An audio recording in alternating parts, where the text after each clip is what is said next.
आधी रात का वक़्त है। शायद यह महीने की सबसे तारीक रात है। अंधेरे में कब्रों पर झुके हुए तकोने और चकोर कुतबे सायों की तरह लग रहे हैं, जो कब्रों के ऊपर झुककर साकत हो गए हैं। हर तरफ मौत की खामोशी और सन्नाटा छाया हुआ है। एक पुरइसरार सी धुंध चारों तरफ फैली हुई है, जिसने कब्रिस्तान की मातमी फिजा को और ज़्यादा सोगवार बना दिया। इस खामोशी और सन्नाटे में थोड़ी थोड़ी देर बाद दबी दबी घुटी घुटी एक इंसानी आवाज़ सुनाई दे जाती है। कभी ये आवाज़ एक लंबी कराह में तब्दील हो जाती। एक लम्हे के लिए ये आवाज़ खामोश हो जाती और उसके बाद ठक ठक की आवाज़ आने लगती, जैसे कोई लकड़ी के किसी तख्ते को उखाड़ने की कोशिश कर रहा हो। कब्रिस्तान की ये पुरइसरार खामोशी में ये रोंगटे खड़े कर देने वाली आवाज़ एक कब्र के अंदर से आ रही है, और ये ताज़ा बनी हुई कब्र है। अस्सलामु अलैकुम दोस्तों, पेशे खिदमत है अफरीती हॉरर स्टोरी एपिसोड नंबर 19। पुजारी बोला कि मुझे मालूम हो चुका है कि शिवानी एक शराब पाई हुई बदरूह है। वो किसी हालत में भी अपने आसिबी अशरम की चार दीवारी से बाहर नहीं जा सकती। ये बात उसने तुम्हें डराने के लिए कही थी, तुम उसकी फ़िक्र ना करो। जमशेद कहने लगा, लेकिन फिर भी मुझे देर नहीं करनी चाहिए। शिवानी मेरा इंतज़ार कर रही है। मैं ना गया तो कमला की जान खतरे में पड़ सकती है, पुजारी ने कहा। ये मैं भी जानता हूँ, तुम्हें देर करने की ज़रूरत ही नहीं, जमशेद बोला।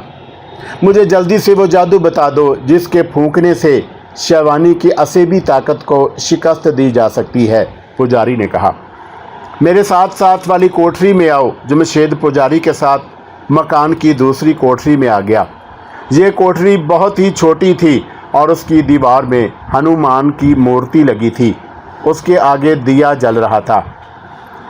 पुजारी ने जमशेद को अपने पास मूर्ति के करीब बैठा लिया और बोला, जादू बताने की बजाय मैं तुम पर एक मंत्र पढ़कर फूंकूंगा। ये अशिवानी देवी का ख़ास मंत्र है, जो पाताल की देवी देवताओं की महारानी जादूगरनी है। उसके असर से तुम पर शिवानी बदरू के किसी आसेबी मंत्र का असर नहीं होगा। जमशेद ने खदशे का इजहार करते हुए कहा, अगर शिवानी को पता चल गया कि मुझ पर अशिवानी देवी का मंत्र फूंका गया है, तो हो सकता है वो कमला को अपने साथ ले जाकर वहाँ से गायब हो जाए, पुजारी बोला। शिवानी बदरू की इतनी ताकत, इतनी शक्ति नहीं है कि वो अशिवानी देवी के मंत्र का सुराग लगा सके। तुम बेफिक्र रहो, लेकिन उसके सामने जाकर तुम यही ज़ाहिर करोगे कि जैसे तुम अभी तक शिवानी बदरू के असेबी असर में हो, जमशेद ने पूछा। लेकिन जब वो शांति के बारे में पूछेगी तो मैं उसे उठाकर क्यों नहीं लाया, तो मैं क्या जवाब दूंगा, पुजारी बोला। तुम यही कह देना कि पुजारी के घर के इर्द गिर्द किसी ने ज़बरदस्त तिलस्म किया हुआ था, जिसकी वजह से मैं पुजारी के घर में दाखिल नहीं हो सका। उसके बाद तुम वहाँ से कमला को निकालने की कोशिश शुरू कर देना। उसके बाद पुजारी ने जमशेद के माथे पर 2 उंगलियां रखीं और शिवानी देवी के मंत्रों का जाप शुरू कर दिया। हर 1-2 मिनट के बाद वह जमशेद के चेहरे पर आहिस्ता से फूंक मार देता। 10-15 मिनट तक वो यही कुछ करता रहा। जमशेद का ख्याल था कि हो सकता है शिवानी देवी के मंत्रों के असर से उसके जिस्म के अंदर कोई ख़ास तब्दीली हो, मगर ऐसा ना हुआ। पुजारी ने मंत्रों का जाप ख़त्म करते हुए कहा, मैंने शिवानी देवी का ख़ास मंत्र तुम्हारे जिस्म में दाखिल कर दिया है। अब तुम्हारे अंदर वो शक्ति और ताकत पैदा हो गई है, उसका मुकाबला बड़े से बड़े जादूगर का मंत्र भी नहीं कर सकता। तुम एक नेक मकसद के लिए इस मुहिम पर जा रहे हो। शिवानी देवी खुद तुम्हारी मदद करेगी। अब तुम जाओ और कमला को लेकर मेरे पास, मेरे मकान पर ही आना और कहीं मत जाना।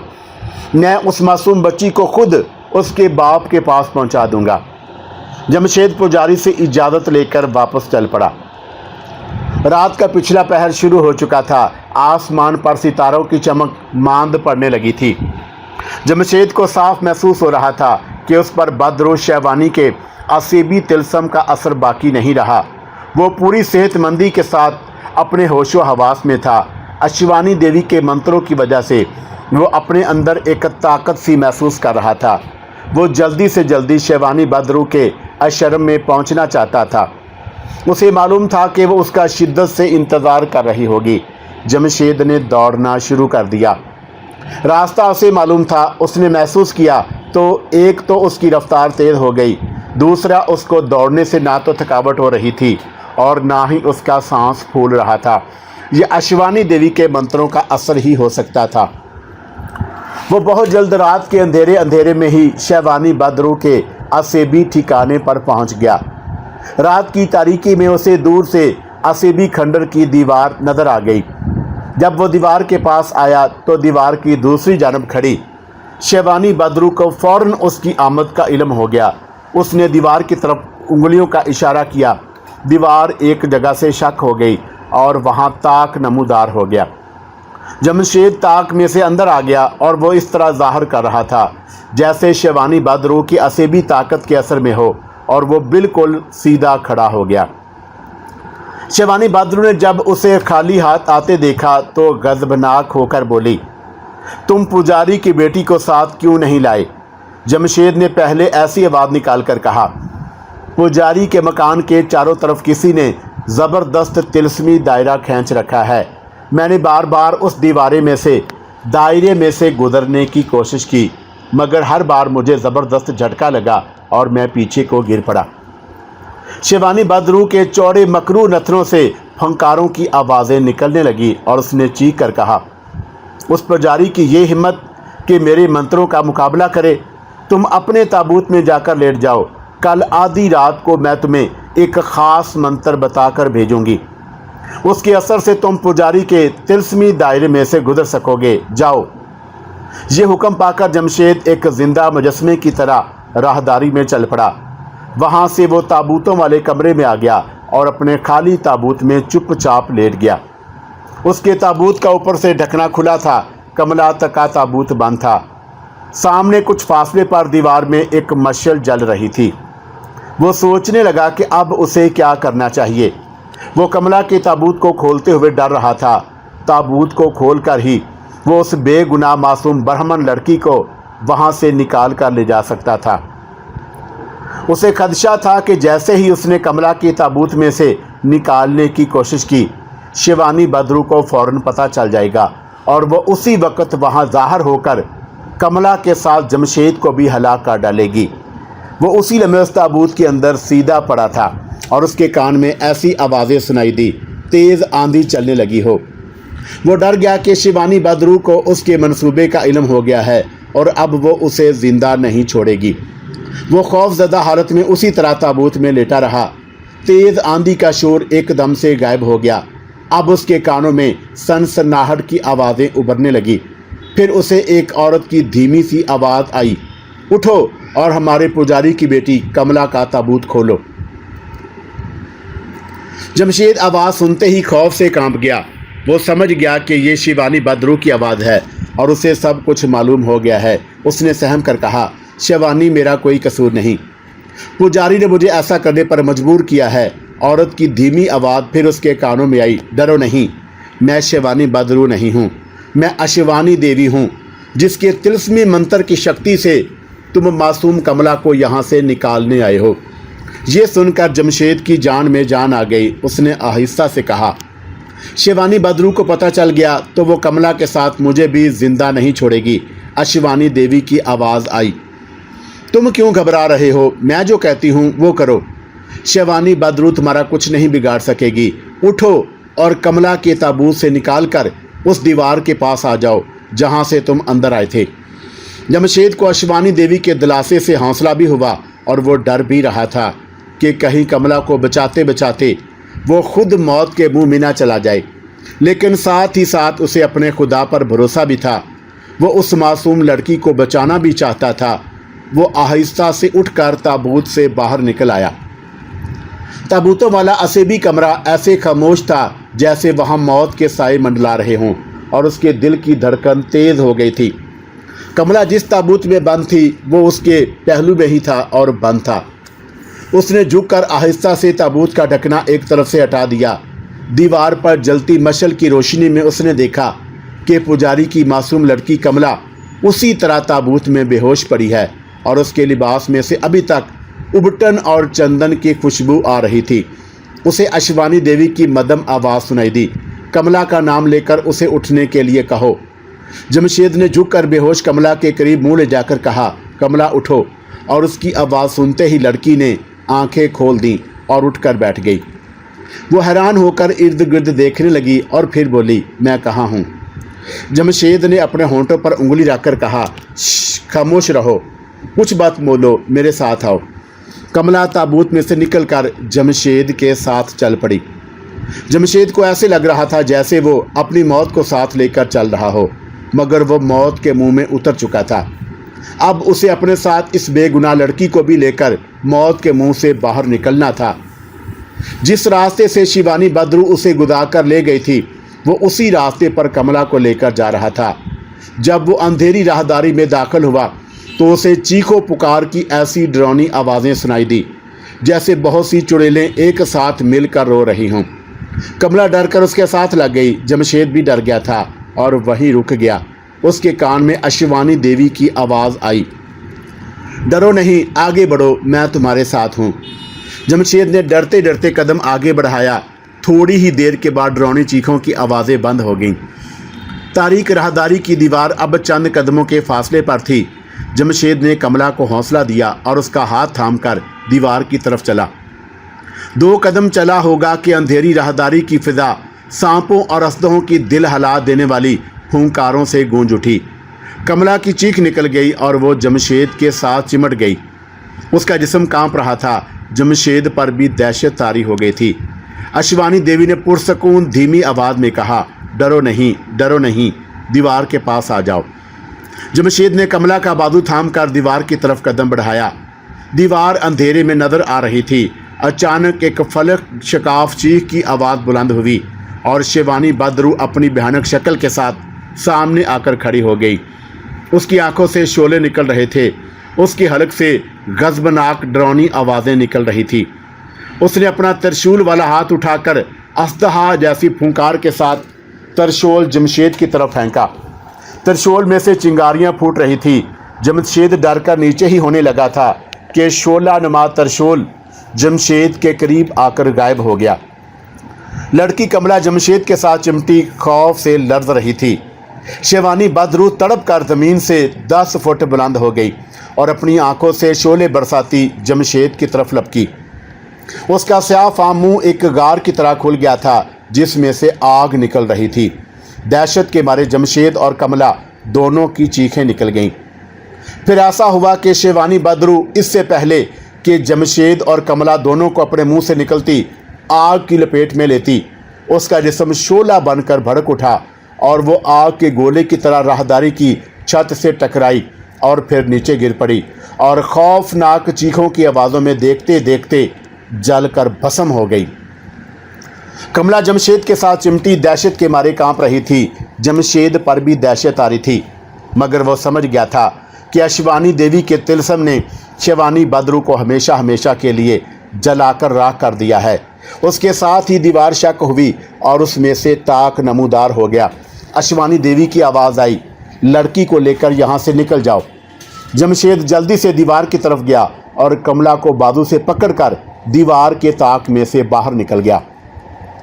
ढलती रात की ताज़ा फिजा में आते ही उसे महसूस हुआ कि उसे नई ज़िंदगी मिली है और वह शिवानी बद्रू के चुंगल से खुद भी आज़ाद हो गया है और पुजारी की बेगुनाह बेटी को भी बचा कर ले आया है। कमला पर अभी तक हैबत तारी थी। खौफ से उसका जिस्म ठंडा पड़ गया था। जमशेद ने उसे हौसला देते हुए कहा, घबराओ नहीं कमला, अब हमें कुछ नहीं होगा।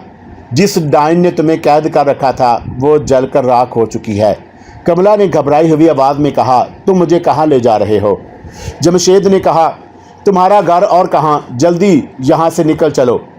कमला को साथ लेकर वो जितनी तेज़ी से चल सकता था और जितनी तेज़ी से कमला चल सकती थी उसके घर की तरफ रवाना हो गया।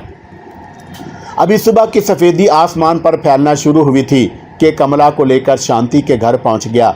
कमला ने उस मकान को देखा तो बोली, ये मेरा घर नहीं है। जमशेद बोला, यहाँ बड़े पुजारी जी रहती हैं, वो तुम्हें तुम्हारे घर पहुँचा देंगे। शांति का बाप पुजारी जमशेद का इंतज़ार कर रहा था। कोठरी की खिड़की में से उसने जमशेद को एक लड़की के साथ आते देखा तो जल्दी से बाहर आ गया। जमशेद ने कमला को उसके हवाले करते हुए कहा, पुजारी जी, ये कमला है, ये आपकी अमानत है, इसे इसके घर पहुंचा दीजिए, मैं जा रहा हूं। पुजारी ने कहा, बेटा तुम कहाँ जा रहे हो, ज़रा ठहरो, मुझे तुमसे कुछ ज़रूरी बातें करनी है। जमशेद कहने लगा, मैं इस इलाके से दूर निकल जाना चाहता हूँ, जो कुछ कहना है यहीं कह लीजिए। इतने में पुजारी की बीवी और उसकी बेटी शांति भी बाहर आ गए।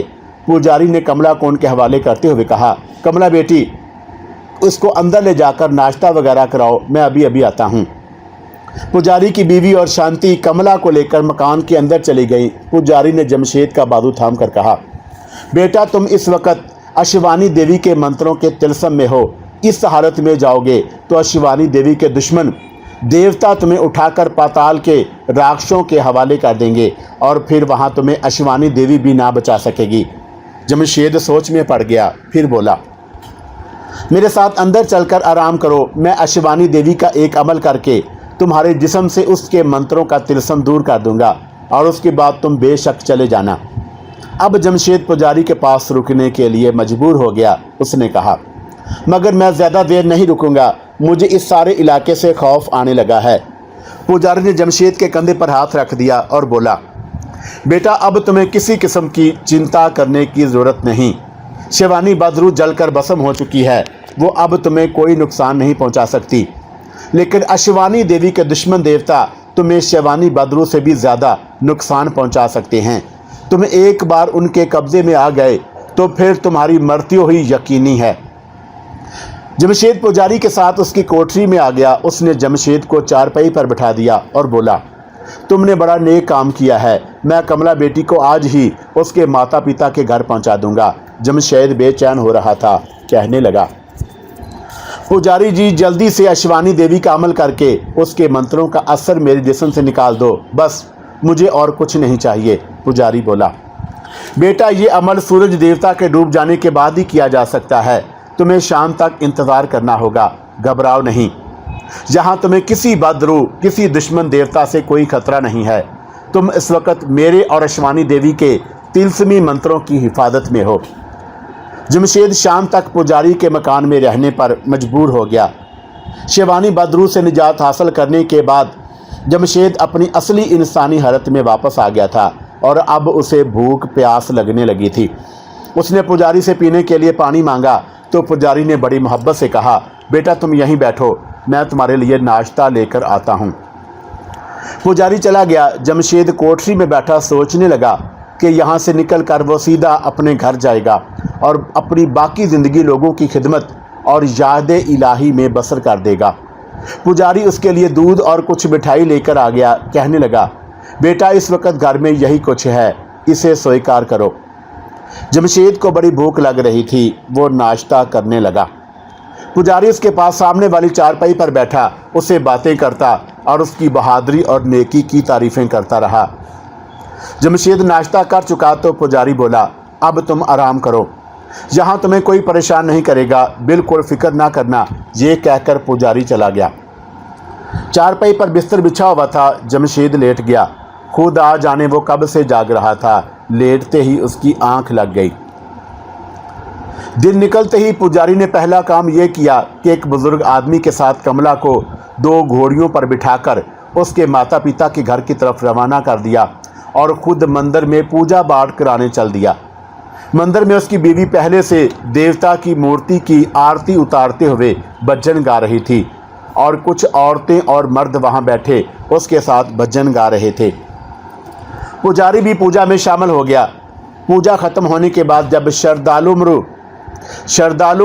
मर्द और औरतें प्रसाद लेकर चली गईं तो पुजारी की बीवी ने कहा, पुजारी की बेटी कमला अपने माता के पास चली गई है, अब इस मुसलमान को तुमने घर में क्यों बिठा रखा है। पुजारी ने अपनी बीवी की तरफ पुरइसरार अंदाज में मुस्कुराते हुए देखा और बोला, शांति की माता लक्ष्मी देवी हम पर मेहरबान हो गई है और बहुत जल्द हम सोने चांदी और हीरे जवाहरात के खजानों के मालिक बन जाएंगे। पुजारी की पत्नी ने हैरान होकर पूछा, तुमने गांजा तो नहीं पिया? कैसी बहकी बहकी बातें करने लगे हो? पुजारी ने हंसकर कहा।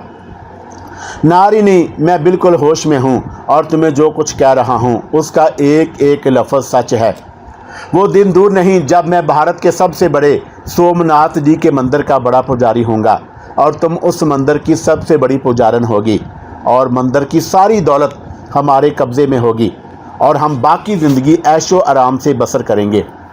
भगवान ने मेरी सुन ली है नारायण। मैं शास्त्रों और वेदों का इतना बड़ा विद्वान हूँ और यहाँ पाकिस्तान के एक गांव में छोटे से मंदिर का पुजारी बनकर बैठा हूँ।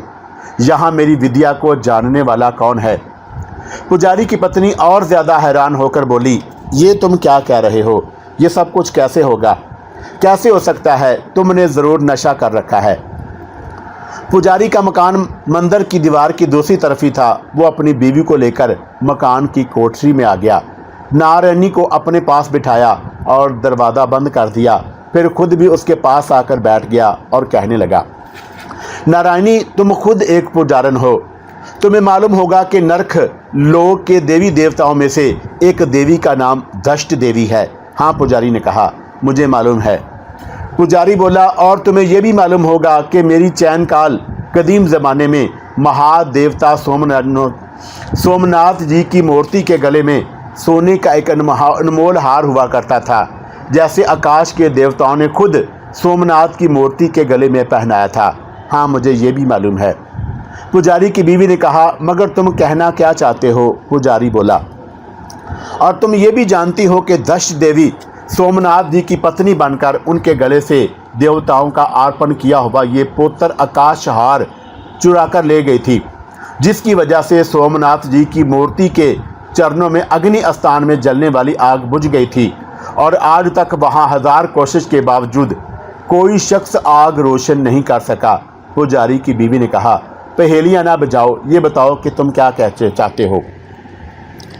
पुजारी ने अपनी बीवी के बाजू पर हाथ रखते हुए कहा, नारायणी, सब्र से काम लो, मैं तुम्हें अभी सब कुछ बताई देता हूँ। सोमनाथ जी के आकाश हार के चोरी हो जाने का सोग सैकड़ों बरस से हिंदू लोग मना रहे हैं। आकाश के बड़े बड़े देवता भी दष्ट देवी से सोमनाथ जी का आकाश हार वापस लाने में कामयाब नहीं हो सके, क्योंकि दष्ट देवी की शक्ति का मुकाबला कोई देवता नहीं कर सकता। ज़रा सोचो, अगर मैं ये आकाश हार दष्ट देवी से छीनकर सोमनाथ जी की मूर्ति के गले में डालने में कामयाब हो जाऊं, तो सोमनाथ के मंदिर का बड़ा पुजारी बनने के अलावा क्या हिंदू लोग मुझे देवता समझकर मेरी पूजा नहीं करने लगेंगे? पुजारी की पत्नी ने कहा, जिस आकाश हार को आकाश के देवता नहीं ला सके उसे तुम कैसे लाओगे? पुजारी बोला, यही तो तुझे मालूम नहीं है। आकाश हार मैं नहीं लाऊंगा, कोई दूसरा शख्स लाकर मुझे देगा। ये दूसरा शख्स कौन है? बीवी ने पूछा। पुजारी बोला, वो मेरी कोठरी में सो रहा है। पुजारी की पत्नी ने तअज्जुब से कहा, वो मुसलमान आदमी जो कमला को निकाल कर लाया है? हाँ, वही, पुजारी ने कहा।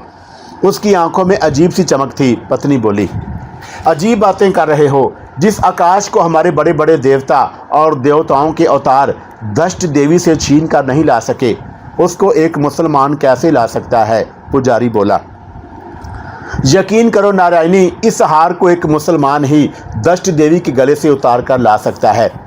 उसके बाद पुजारी ने अपनी बात की वजाहत करते हुए नारायणी को बताया कि शास्त्रों में लिखा है, एक वक्त ऐसा आएगा कि सोमनाथ की मूर्ति का आकाश हार नरक लोक की दशनी दष्ट देवी चुरा कर ले जाएगी और मंदिर की आग बुझ जाएगी, और जब तक आकाश हार वापस नहीं आएगा मूर्ति के स्थान की आग रोशन ना हो सकेगी। और शास्त्रों में यह भी लिखा है, इस हार को देवता अवतार भी वापस ना ला सकेंगे। लेकिन हमारे काले जादू की खुफिया किताब में लिखा है, इस हार को कोई आम मुसलमान नहीं ला सकेगा, सिर्फ वही मुसलमान ला सकेगा जिस पर पहले से किसी असेब का साया रह चुका हो। पुजारी बोला, मैं यहाँ बैठा सिर्फ किसी ऐसे ही मुसलमान का इंतज़ार कर रहा था जिस पर किसी बदरू के असेब का साया रह चुका हो, और वो असेब किसी हिंदू औरत की बदरू का असेब हो। अगर लक्ष्मी देवी हम पर मेहरबान हुई तो उसने जमशेद की शक्ल में एक ऐसा मुसलमान मेरे पास भेज दिया जिस पर एक मुद्दत तक बड़ी खतरनाक हिंदू औरत की बदरू के असेब का साया रह चुका है। पुजारी की बीवी ने कहा, ये एक आदमी एक पक्का मुसलमान है, वो तुम्हारे कहने पर यह काम कभी नहीं करेगा। मुसलमान अपने धर्म के बड़े पक्के होते हैं, वो इस किस्म की बातों को कुफर कहते हैं। पुजारी बोला, तुम ठीक कह रही हो। जमशेद मेरे कहने पर यह काम करने को हरगिज़ तैयार ना होगा, क्योंकि वो खुद बहुत ज़बरदस्त जादूगर रह चुका है, मगर वो मेरी ताकत से वाकिफ़ नहीं। तुम क्या करोगे? पुजारी की बीवी ने पूछा। पुजारी ने कहा, शायद तुम्हें मालूम नहीं, हिंदुओं में भूत भी होते हैं, बदरूहें भी होती हैं, आसेब भी होते हैं और मसान भी होते हैं। मसान उनमें सबसे ज़्यादा ख़तरनाक और डरावने होते हैं। वो जिस इंसान को चिमट जाते हैं, फिर या तो उसका सारा खून पीकर उसके जिस्म का गोश्त और हड्डियां तक खा जाते हैं, और या फिर उसकी रूह को काबू करके उससे अपनी मर्ज़ी के मुताबिक काम लेते हैं। मेरे कब्ज़े में एक मसान है। मैं ये मसान उस आदमी जमशेद के अंदर दाखिल कर दूंगा और वो मेरे हुक्म के मुताबिक दश्त देवी के खुफिया मंदिर में जाकर मुझे आकाश हार लाकर दे देगा। ये काम अकेला मसान नहीं कर सकता, वो सिर्फ किसी असेब ज़दा मुसलमान के जिस्म में दाखिल होकर आकाश हार ला सकता है। पुजारी की बीवी ने पूछा, दश्त देवी का खुफिया मंदिर कहाँ है? क्या वो भारत के किसी शहर में है? नहीं, पुजारी बोला, ये खुफिया मंदिर हज़ारों बरस पुराना है और पाकिस्तान में मोहनजोड़ो के खंडरों में एक जगह ज़मीन के नीचे एक तय खाने में है, जिसका सवाए मेरे किसी को इल्म नहीं। मेरे मसान मेरे हुक्म से जमशेद के जिस्म में दाखिल होकर मुसलमान बनकर वहाँ जाएगा, क्योंकि एक मुसलमान की ताकत के आगे ही दश्त देवी की जादुई ताकत बेअसर हो सकती है। आज रात ये काम हो जाएगा। तुम इसका किसी से जिक्र मत करना, शांति को भी ना बताना।